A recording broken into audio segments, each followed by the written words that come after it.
नमस्ते दोस्तों। आशा करते हैं कि सब अच्छे हैं, सुस्त हैं। तो आज एक हेडेक के बारे में आप लोग को बात करेंगे। जो हेडेक बहुत ही कॉमन है, ऐसा कोई आदमी नहीं है जिसको हेडेक के बारे में पता नहीं है। लेकिन हेडेक का कारण क्या होता है, टाइप्स क्या होता है, सिम्टम्स कैसे क्या होता है, कौन सा होम्योपैथिक मेडिसिन बेस्ट काम करता है, इसके बारे में अभी हम चर्चा करेंगे। एकदम पूरा ध्यान से सुनिए तो ये अच्छा लगेगा, किसी को उपकार में लगेगा। देखिए, जब हेडेक होता है तो हेडेक डेंजरस, ऐसा हमेशा सोचना ठीक नहीं है कि ये बहुत डेंजरस पोजीशन है। हाँ, कोई कोई हेडेक क्रॉनिक टाइप का होता है और बहुत कष्ट देता है, ये तो ठीक है। लेकिन सीरियस साइन ऑफ जो जब सीरियसली हेडेक होता है तो वो क्या होता है कि अंडरलाइन कोई कॉज, डिजीज कॉज के कारण के लिए होता है। किसी का ब्रेन में ट्यूमर हुआ तो ब्रेन ट्यूमर होने के कारण उसका माथा का हेड का हेडेक होता है, तो इसके वो तो एक अलग सी बात है। लेकिन कॉमनली जो जो कारण में ये हेडेक होता है, वो कॉजेस क्या क्या है। नंबर 1, स्ट्रेस और टेंशन। जब भी आदमी को स्ट्रेस टेंशन होता है तो तब हेडेक होता है। हाई ब्लड प्रेशर में भी हेडेक देखा जाता है। 2 नंबर कारण तो ये है। तीसरी नंबर कारण है कि ये आई का प्रॉब्लम जो देकर किसी का है तो उसका हेडेक के बैक साइड में देखा जाता है ज़्यादा। इंजरी होने से भी हेडेक होता है। कहीं इंजरी हो गया तो उसको तो हेडेक एक कॉमन कॉज है। मेडिकेशंस, ऐसा ऐसा मेडिसिन है कि जब वो कोई मेडिकेशंस में है तो वो मेडिकेशन के कारण के लिए भी हेडेक होता है। उसके बाद डेंटल प्रॉब्लम के लिए भी हेडेक होता है। Number 6 number cause, dental problem अगर हो गया तो उसके कारण में भी आपको हेडेक हो सकता है। स्पॉन्डिलाइटिस और एक कारण है, स्पॉन्डिलाइटिस के कारण हेडेक होता है। और उसके बाद एब्डोमिनल कॉज, जैसे कि इंडाइजेशन हुआ, पेट में बहुत ज़्यादा गैस हो गया तो इसके कारण में भी आपको हेडेक हो सकता है। साइनस के कारण भी हेडेक होता है। हमेशा आदमी वो साइनस के कारण हेडेक सफ़र करते हैं और कंप्लेन लेकर आते हैं। उसके बाद और एक हेडेक है माइग्रेन, जो कि थ्रॉबिंग इन नेचर है, वन साइडेड होता है और उसके साथ नसिया रहता है और sensitive to light and sound. ये माइग्रेन का, हेडेक का ऐसा ही सिम्टम्स होता है। वो वोमिटिंग भी होता है, वोमिट करना चाहते हैं, नसिया बहुत ज़्यादा रहता है।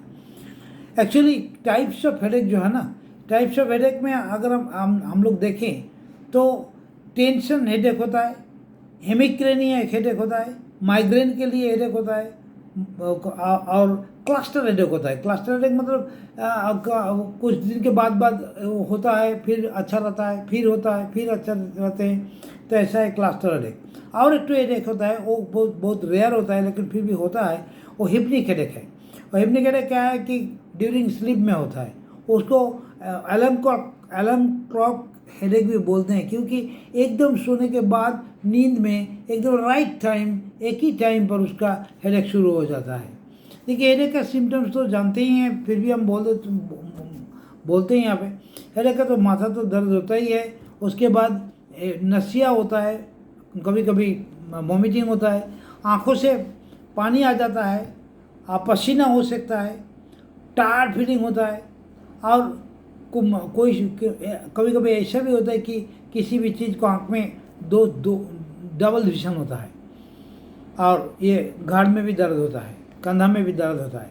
तो ये हेडेक का कारण हुआ, सिम्टम्स हुआ और टाइप हुआ। उसके बाद होम्योपैथिक दवाई में आए।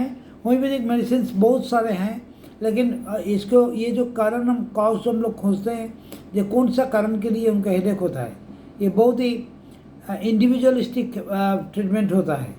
फिर भी ये हेडेक का कोई दवाई है जो कि हमेशा यूज़ किया करते हैं, बा हम लोग का प्रेस्क्रिप्शन में हमेशा आ जाता है। उसमें नंबर 1 है बेलेडोना 200 या 30, ज़्यादातर के 200 यूज़ होता है। वो थ्रॉबिंग पेन होता है, लगता है कि कोई रस्सी से हमारा ये गर्दन को बांध के रखा है, और सामने ये हेड को नीचा करने में तो वो ज़्यादा दर्द होता है।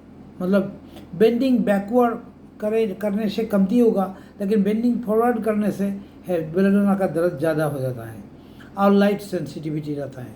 ये बहुत ही कॉमन मेडिसिन है बेलेडोना। उसके बाद ब्रायोनिया है। ब्रायोनिया में क्या होता है, बस्टिंग हेडेक होता है, स्प्लिटिंग हेडेक होता है, जैसे कि एकदम मतलब फट जाएगा ऐसा। अब बहुत ज़्यादा दर्द इतना ज़्यादा होता है कि लगता है कि इसमें जो पार्ट्स है ना वो निकल जाएगा, इतना दर्द होता है। कभी कभी ऐसे भी होता है कि लगता है कि कोई हथौड़ा से पीट रहा है, लेकिन इसके बहुत ही अच्छे सिम्टम्स ब्रायोनिया का है कि थोड़ा सा भी हिले, थोड़ा सा मूवमेंट करे तो वो क्या होगा कि ब्रायोनिया का हेडेक ज़्यादा हो जाता है और रेस्ट में वो कमती होता है। हेडेक का ये जो सिम्टम्स है ना, ये बहुत ही इम्पोर्टेंट ब्रायोनिया के लिए है। ब्रायोनिया 30 या 200 पोटेंसी को यूज़ करते हैं हम लोग, तो इसमें ये ब्रायोनिया का सिम्टम्स है। नेक्स्ट है जिंकम मेट। जिंकम मेट जो वाइन खाते हैं तो वाइन के कारण वो हेडेक जब होता है तब वो जिंकम मेट हम लोग प्रेस्क्रिप्शन करते हैं। जिंकम मेट होम्योपैथी में एक बहुत अच्छा दवा है वाइन के कारण जिसका होता है। उसके बाद ग्लोनाइन 30 भी हेडेक के बहुत बड़ा मेडिसिन है। उसका भी मेरी पेन थ्रॉबिंग इन नेचर होता है, हाई ब्लड प्रेशर के लिए होता है। उसको लगता है कि हमारा हेड जो है ना वो बड़ा हो गया, उसका सेंस जो है वैसा होता है। उसके बाद उसको लगता है कि स्काल छोटा हो गया, मतलब वो जो भीतर का पार्ट ज़्यादा बड़ा हो गया तो स्काल हमारा छोटा बढ़ रहा है। और शाम में सूरज की किरण में ये हेडेक बहुत बढ़ जाता है।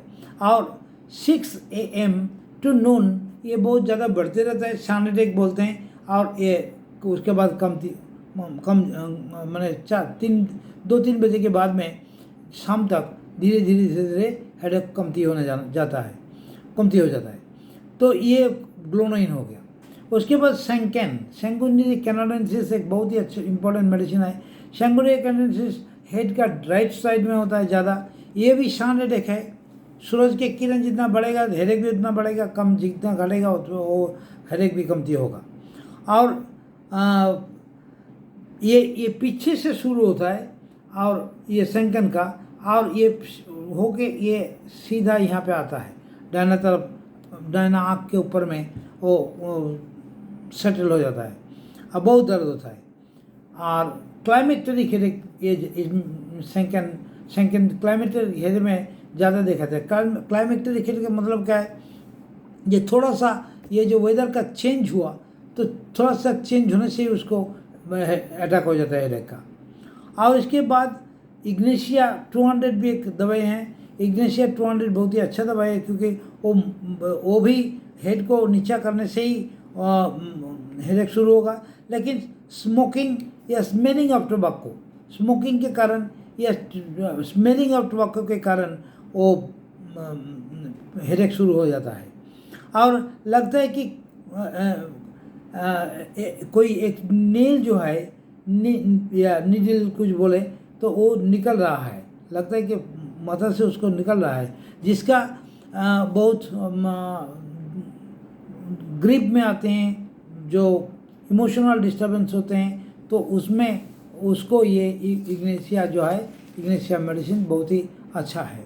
तो इतना कई हम दवाई के नाम बोले, लेकिन कॉन्स्टिट्यूशनल ट्रीटमेंट जैसे कि किसी का पेट में गैस हो गया, उसके कारण उसको दर्द होता है, तब हम लोग क्या करते हैं, उसको छानबीन करने के बाद लाइकोपोडियम देते हैं, नक्स देते हैं। तो ये पूरी ये जो चिकित्सा जो है होम्योपैथी में, तो वो क्या होता है कि पूरा उसको सिम्टम्स लेने के बाद में तब हम लोग प्रेस्क्रिप्शन करते हैं और बिल्कुल अच्छा हो जाते हैं उस टाइम के लिए।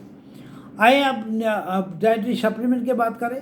हेडेक के लिए डाइटरी सप्लीमेंट देखिए, विटामिन डी अगर कमती हो गया शरीर में तो विटामिन डी कमती हो गया तो सिर का दर्द शुरू हो जाएगा। और विटामिन B2 या मैग्नीशियम और कोएंजाइम Q10, ये जिसका सिर दर्द होता है हमेशा या हेडेक के लिए ये सप्लीमेंट बहुत ही अच्छा है। तो ये आज हेडेक के बारे में बोले। आज इतना ही दूर तक हम रिक्वेस्ट करेंगे कि ये बहुत सारे को काम में आएगा। ये इन्फॉर्मेशन शायद आपको अच्छा लगा होगा। तो ये आप किसी को शेयर करें। आज इतनी ही दूर तक, नमस्ते।